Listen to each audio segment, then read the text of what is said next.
So I'm thinking about upgrading my Holley Gold Box ignition system to the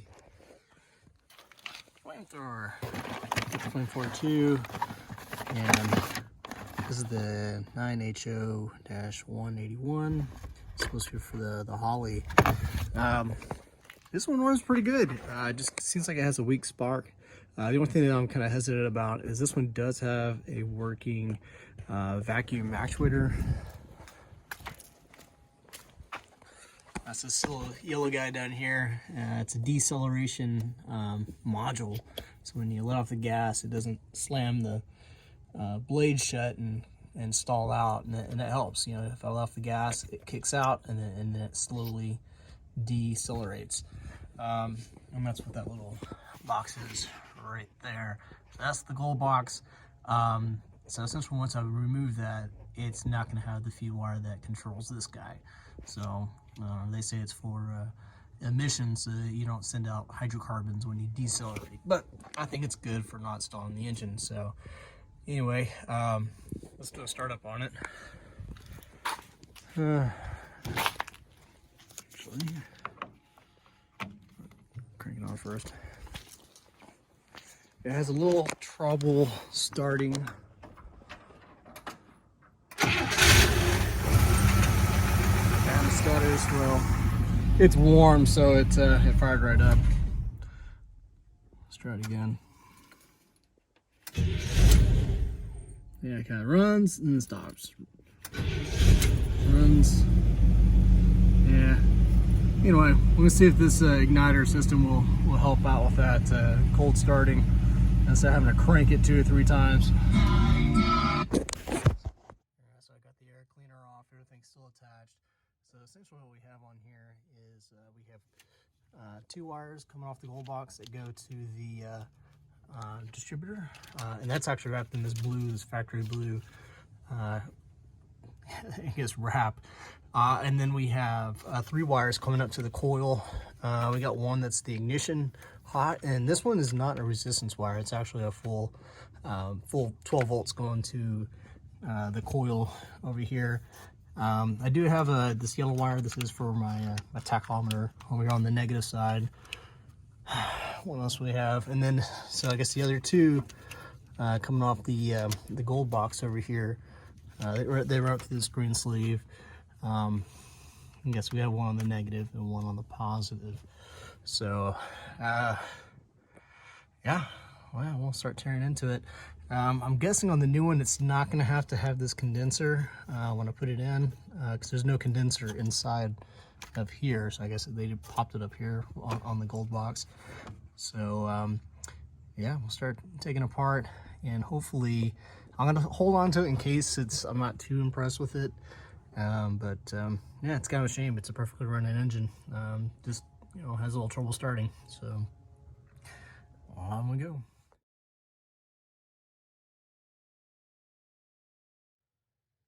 All right, so I did tape up the 2 leads coming to the positive, so I can always reference those later on down the road if I do want to hook this back up. But yeah, let's see if we do it one-handed. So easy, you can do it one-handed. So this whole thing, good news on this one, it does have a slit. It's really hard to see, but where it enters in to the distributor, there is a slot where you can slip the whole thing up without having to tighten. It says use with external resistor. So this one doesn't have any external resistor. It would have been mounted up here on the firewall or over here in this area. So I'm surprised it hasn't fried out. But no, this is I think this was replaced in about 20,000 miles ago, probably in the 90s sometime. But it's held up. It's a good coil. There's nothing wrong with it. But so anyway, so I disconnected my my negative lead. So here's my yellow, that goes to my tack. This is the negative that goes to the gold box. They got our hot ignition, and then this is the other one that goes to the gold box. So I'm going to go ahead and pull those out and go ahead and swap out the coil. Okay, so before I install this, I went ahead and check the ohms, just make sure it's as advertised. So yeah, we do have a 0.6 on the new one, the Flamethrower, and then on the original 1.6, 1.7. So I think it's supposed to be a 1.5 or a 3. It's one of those. But yeah, this is the one that used external resistor. So whoops. So good to go. Go ahead and put it in. Okay, that popped up pretty easily. So I replaced this cap last year, less than 200 miles ago. So it's good to go. The rotor that just pops off over here, and then we got a little dust shield on here. We'll save that for later. And then this whole bit slides out, so we'll just disconnect this with a flathead screwdriver and lift it out. And go get the flathead. So it's probably been a while since this guy's been off, so we're about to find out see if they're the same diameter or not. Slide this guy out. I'm not going to be advertising that, so I'm just going to put the sticker down. So it's a little bit looser. Well, no, it's really loose, but I'll go ahead and get this guy back in and get it cinched down. I was going to paint this up, but you know what? Nobody got time for that.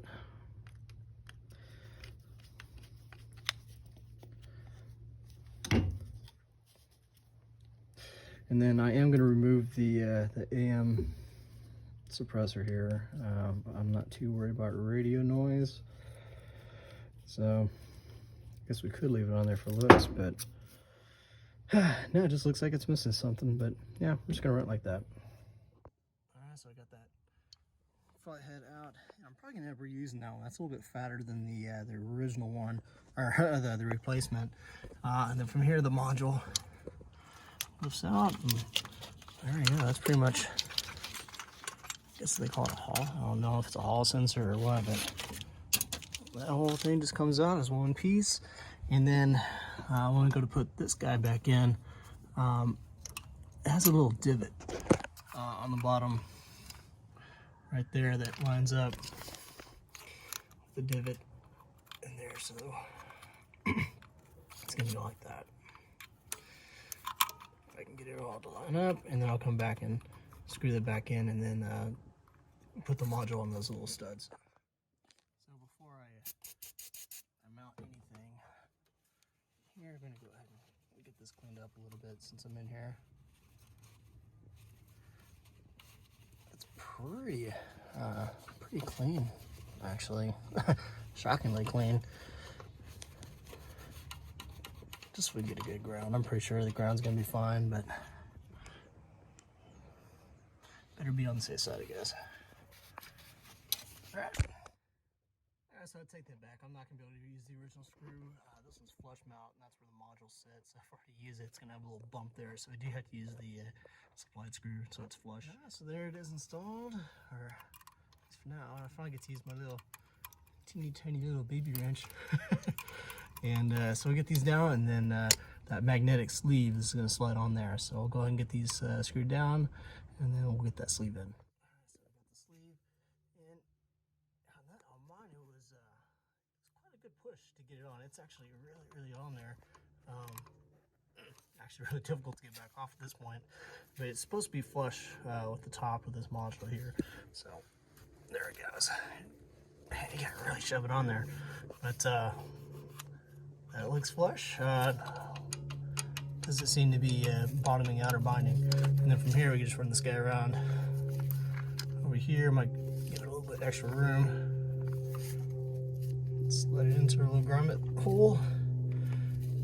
Yeah, it might be a two-hander. Nope, there it is. We'll get that. I'll fix that and go ahead and get that buttoned up. Alright, so that's in for that one. Get our dust cap in. Ooh, that's gonna be a problem. It's kind of in the way with that little sleeve there. Yikes. Alright, well, hopefully we don't have to notch it. We'll see. Yes, this is actually kind of a little issue here. So the factory dust cap is actually hitting on top of it, and it's not seating down. And I'm pretty sure this guy is as low as it can go. Pretty well bottomed out in there. I mean, I might have No, I don't have any more room to get that to slide down. So I don't know. I don't know if I should illuminate it or try to put it in there and just have it loosely kind of wobble around. But yeah, that's a nice little snag there. Well, I'm kind of at an impasse right now. The only way I could probably get this to work is to get a hole drill and or a step bit and step that out. But consider how clean this is. I mean, it's been in there for what? This is probably the original one. Consider how clean it is. I think I'm just gonna go ahead and run it without it. Cross your fingers. Yeah, we'll see. We'll see how it goes. But yeah, the that magnetic ring just sticks up a little bit higher. So maybe I'm doing it wrong, but there's nothing in the instructions that mention anything about a dust cover, replacing it, or running it, or anything. So hopefully we'll just get it sealed up good, and you know, I don't plan on going through water or anything like that. So, or do I just leave it and just let it just spin around in there? I don't know. Gosh darn it! All right, so the last thing we need to do is get our negative and ground attached to our post on the coil. It came with these little clips here. I'm not a big fan of these just because the water gets down in there and you get corrosion. I always like to use a different style crimp that has these heat shrinks on there, so it looks better, holds it better, and it's just a better quality. So I'm just gonna throw those in the trash and use my good old crimp style here. All right, so I got my guys crimped and heat shrinked on there. So at this point, I'm going to go ahead and leave my original wires in place just in case this thing fails. All I have to do is just pop in the old one and plug it in. So much easier. So I'm just going to go ahead and leave the gold box and everything in stock. So one of these goes to the gold box. I should probably put 2 red ones on there for the gold and maybe 1 red for the one coming off the power here. So it looks like this guy is my power. So I've got my negative here, my power.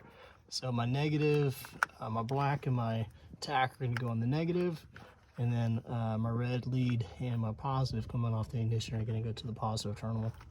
All right, well, that's all in. So yeah, I got my hot and my red over here on the positive. Got my tack and the black over here. I just kind of tucked the other wires out of the way. So yeah, that should be it. I'll power it up and cross the fingers. Hopefully I don't blow anything up and fry this out. All right, it's all in. So power it up. No sparks, no arcs. That's a good sign. I'm a little wary of turning the ignition on. I'm pretty sure everything's wired correctly. I guess we'll see if the ignition timing is going to get thrown out of whack. I had it set at 5 to 7 degrees initial timing before I started this, and it ran good. All right. Nothing smoking or hissing.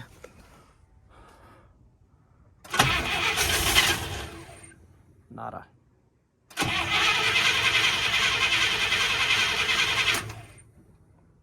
More nada. All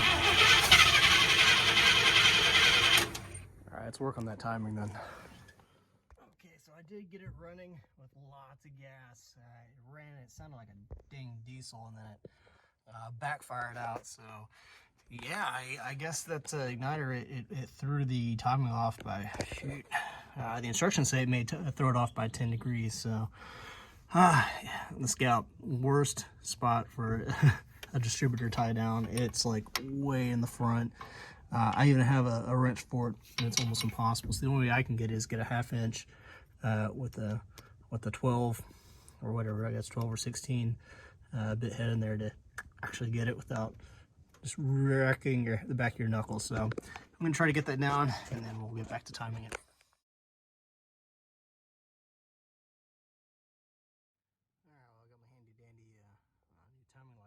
So I do have my timing. I do have my inductive pickup over here on it's the rear passengers, the number 8 cylinder for international. I got my tack. This one's kind of cool. It has a tack built into it. So I have that on my negative terminal. Let's hook up my positive and negative leads over here, and we'll go ahead and try to set the timing, and we'll see where it's at. Okay, I did get it to run. I did have to back out the distributor a little bit just to even get it to run. I think a little clockwise. I think on this one, I had to advance it a little bit. So yeah, let's see where we're at. I think this is going to be impossible to film, but you'll just have to take my word for it. Alright, so I have it set at about 7 degrees advanced. It's actually item pretty high. I had it set at 5. When I bumped it up to 7, it raised it up to almost 800 RPM. So I might need to dial back my slow idle set right here, over here. I had it really good. It did have a hesitation, and I rebuilt the carburetor recently and cured that. I don't want my transition slots showing too much.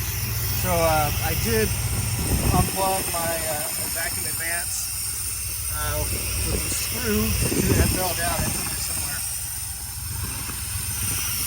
So I did close that off before I did check it, but yeah, it sounds good.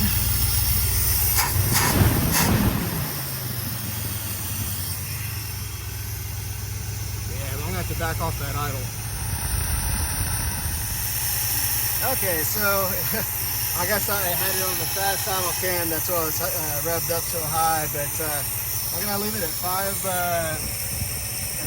degrees advance, and I have it set right at 600 for my idle. So we'll take it for a test drive and see how it does. So after a hard 40 minutes of work, let's see if this makes any difference for start. So it's warm. It's at 180 degrees. So we'll see.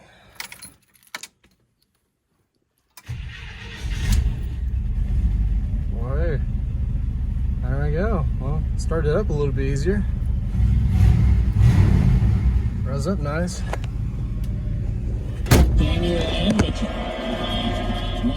the Cowboys game on.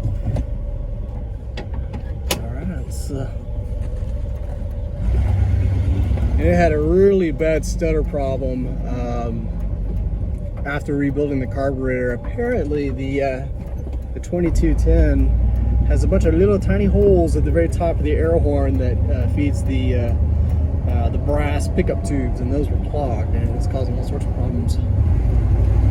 Oh yeah, let's do it from a standstill here.